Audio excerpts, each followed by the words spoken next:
5 years ago, Toyota looked like it was making one of the biggest mistakes in automotive history. Tesla was exploding. Ford was pouring billions into electric vehicles. Volkswagen was rebuilding its future around batteries. General Motors was talking about an all-electric future. And Toyota kept building hybrids. To investors, journalists, and even parts of the auto industry, it looked painfully obvious.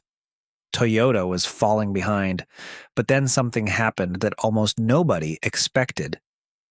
EV investments became brutally expensive. Some manufacturers cut production targets. Projects were delayed. Billions disappeared.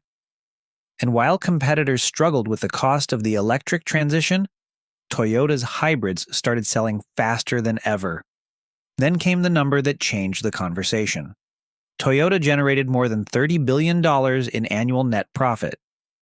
Suddenly, the company that supposedly missed the future looked incredibly well positioned for it. But here's where the story gets interesting. Toyota's biggest bet isn't the hybrid. The hybrid may simply be buying Toyota the one thing its competitors have spent billions trying to buy: time. And Toyota may be using that time to prepare for a completely different electric war.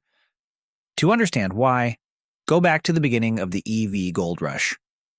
Tesla had proven electric cars weren't just experimental vehicles anymore. Governments tightened emissions rules. Investors demanded EV strategies. And traditional automakers realized they could become the next Nokia if they reacted too slowly. So they reacted fast. Very fast. Billions went into battery factories. New EV platforms were developed. Factories were converted. Product plans were rewritten. The industry appeared to agree on one basic idea: the faster you became fully electric, the better. Toyota never accepted that assumption. Akio Toyoda repeatedly argued that carbon reduction didn't require one single technology. Toyota instead pushed what it calls a multi-pathway strategy. Battery EVs, plug-in hybrids, regular hybrids, hydrogen, and combustion technology where necessary. It sounded conservative. And during peak EV optimism, conservative was almost an insult. But Toyota was asking a question that was being ignored.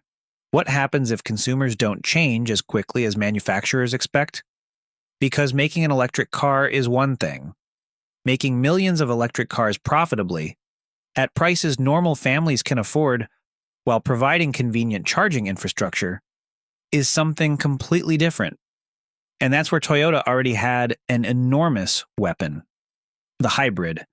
Toyota had been refining hybrid technology since the Prius arrived in Japan in 1997. Decades of development gave Toyota experience with electric motors, batteries, power electronics, and large-scale hybrid manufacturing. More importantly, hybrids required almost no behavioral change from customers. No home charger? Doesn't matter. Apartment parking? Doesn't matter. Long road trip? Fill the tank. But you still get significantly improved fuel efficiency. It wasn't the technological revolution investors were dreaming about. It was something much more useful to Toyota, a product millions of people were already willing to buy. And then the market started moving directly toward Toyota. Hybrid demand surged. Toyota expanded hybrid options across its lineup. And in America, Toyota made a decision that would have sounded almost ridiculous during peak EV hype. The new Camry became hybrid only.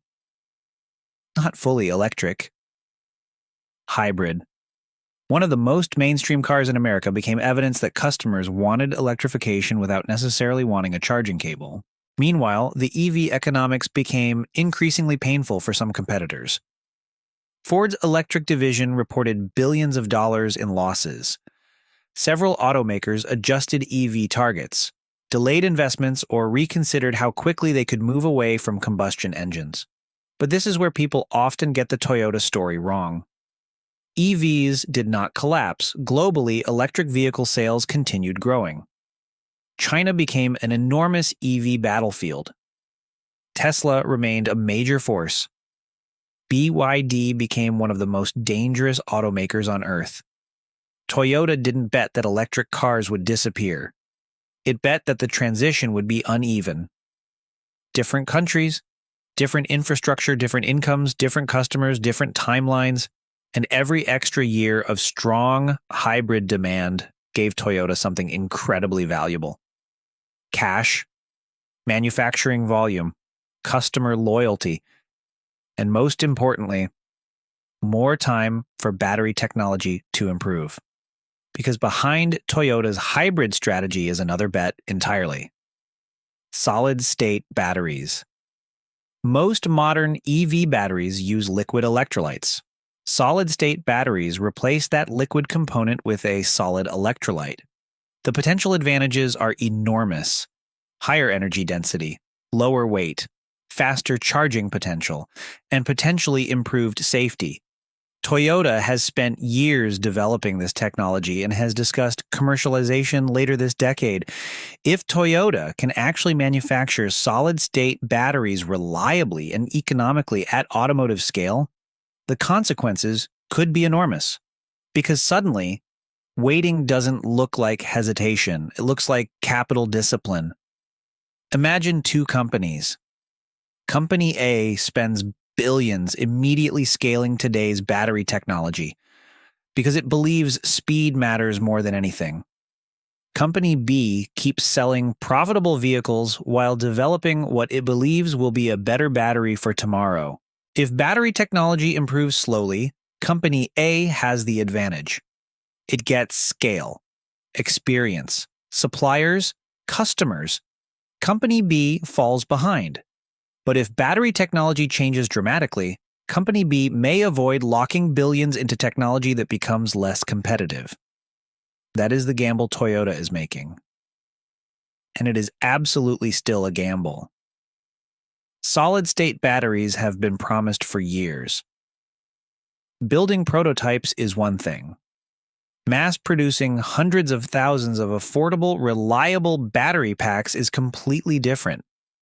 Toyota also faces another threat that didn't exist at this scale when its strategy began: China.